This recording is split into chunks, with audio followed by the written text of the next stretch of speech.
নমস্কার বন্ধুরা, আবার একটা ভিডিও নিয়ে চলে এলাম। দেখো এদিকে আজকে কিন্তু বানাবো চিকেন। তো চিকেনের জন্য যা যা লাগে সবটাই আমি জোগাড় করে নিয়েছি, আর এক এক করে কি কি দিচ্ছি অবশ্যই তোমরা দেখলেই বুঝতে পারবে। তো চলো, কড়াইটা গরম ছিল, যেহেতু আগে আমি একটা কিছু ভাজা করেছিলাম সেই কারণেই কড়াইটা গরম ছিল। তেল দেওয়ার সাথে সাথে গরম হয়ে গেল এবং আলুগুলো দিয়ে তাতে একটু হালকা লবণ আর হলুদ দিয়ে একটু ভাজা করে নেব, আর হালকা ঢাকা দিয়ে ভাজা করব যাতে লবণ আর হলুদটা পুরো মিক্সড হয়ে যায় আলুটার মধ্যে, আর বেশ সুন্দর কালার আসে একটা আলুর, যাতে মাংসর মধ্যে দিলে সেটা সাদা সাদা না হয়। এদিকে দেখো মশলাটা তো জোগাড় করে নিয়েছি, আর মশলাতে কী থাকে সবাই জানো, আছে আদা, রসুন, টমেটো, ধনের গুঁড়ো, জিরের গুঁড়ো। তো চলো এদিকে মশলাটা করে নিয়েছি। দেখো ফোড়নে দিয়ে দিলাম গোটা গরম মশলা, তেজপাতা দিয়ে দেবো, পেঁয়াজ কুচিগুলো।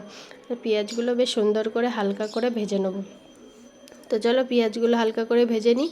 হালকা ভাজা হয়ে গেলেই কিন্তু দিয়ে দেবো চিকেনটা। তো চলো এদিকে দেখো আলুটাও কিন্তু সুন্দর কালার হয়ে ভাজা হয়ে গেছে। তো চলো একটু নেড়ে চেড়ে পেঁয়াজটাও ভেজে নিলাম, দিয়ে দেবো চিকেনগুলো।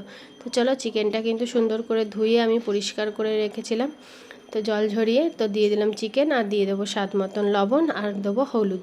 তো এটা দিয়েও নেড়ে চেড়ে একটুখানি ঢাকা দিয়ে রাখবো, কারণ একটু চিকেনে যেহেতু লবণ দিলেই কিন্তু জল ছেড়ে দেয়।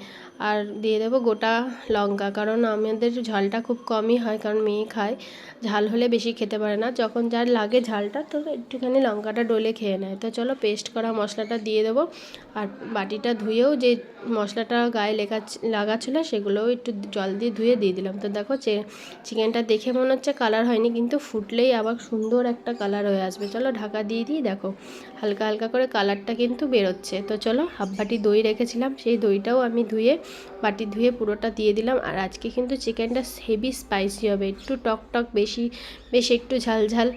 তো কাদের ভালো লাগে এরকম খেতে, চিকেনটা ভালো লাগে বলবে সবাই কমেন্ট করে। তো দিয়ে দিলাম একটু কাশ্মীরি লঙ্কা, তার সাথে দিয়ে দিলাম একটু মিট মশলা, আর দেবো একটু ঝাল লঙ্কার গুঁড়ো, যাতে একটু স্পাইসি হয়, একটু ঝাল ঝাল হয়। তো চলো এবার নেড়ে চেড়ে ভালো করে মিডিয়াম ফ্লেমে কিন্তু কষিয়ে নেবো ভালো করে। তো সব কিছু দেওয়া হয়ে গেছে আমার, এবার শুধু নেড়ে চেড়ে শুধু কষানোর পালা।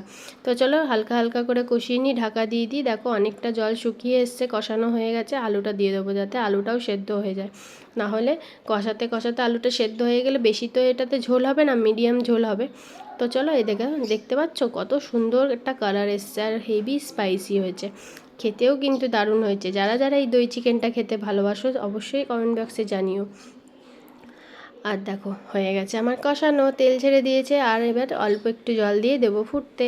এবার ফুটলেই কিন্তু হয়ে যাবে আমার দই চিকেন। তো চলো এখন একটু ফুটার জন্য রেখে দিই, আর ঢাকা দিয়ে দিই একটু, যাতে পুরো ঝোলটা সুন্দরভাবে ফুটে যায়। দেখো ঢাকা দিয়ে আবার খুলেছি, দেখো দেখেছো কি সুন্দর একটা কালার এসছে। আর দিয়ে দেবো গরম মশলা। আজকের চিকেনের রেসিপিটা কেমন লাগলো অবশ্যই তোমরা জানিও, আর কারা কারা এরকম স্পাইসি চিকেন খেতে ভালোবাসো তারা সবাই কমেন্ট বক্সে কমেন্ট করবে। আর আজকের দেখো চিকেনের কালারটা কিন্তু দারুণ এসছে। তো কারা কারা চিকেন লাভার অবশ্যই জানাবে। সবাইকে জন্য থাকলো অনেক অনেক ভালোবাসা, সবার জন্য থাকলো ভালোবাসা অবিরাম। সবাই পাশে থেকো, সাথে থেকো।